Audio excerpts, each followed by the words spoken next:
পৃথিবীতে এমন কোনো মানুষ নাই যার জীবনে স্ট্রাগল পিরিয়ড যায় নাই। প্রতিটা মানুষের জীবনে একটা আপস অ্যান্ড ডাউনস থাকে এবং সেটা পারও হয়ে যায়। কিন্তু সবথেকে বড় পরীক্ষাটা হচ্ছে ঠিক সেই সময়টা হয় যখন আপনার দুঃসময়টা কেটে যায় এবং আপনি ভালো সময়ের মুখ দেখেন। অনেক মানুষ কি করে জানেন? ভালো সময় পেয়ে দুঃসময়ের ব্যথাটা বেমালুম ভুলে যায়। এটা ভয়ংকর। এটা খুবই ভয়ংকর। এটা কখনো করবেন না। ভালো সময়টাকে উপভোগ করবেন, শুকরিয়া করবেন। কিন্তু তার সাথে খারাপ সময়টাকেও মাথায় রাখবেন।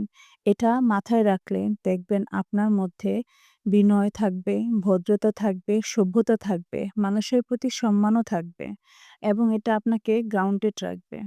ভালো সময়টাতে এসে এজন্য দম্ভ, অহংকার, বড় কথা এই জিনিসগুলো যত কম বলতে পারবেন, আপনি দেখবেন আপনার জীবনের নেক্সট স্ট্রাগলটা তত বেশি ইজি হয়ে যাবে।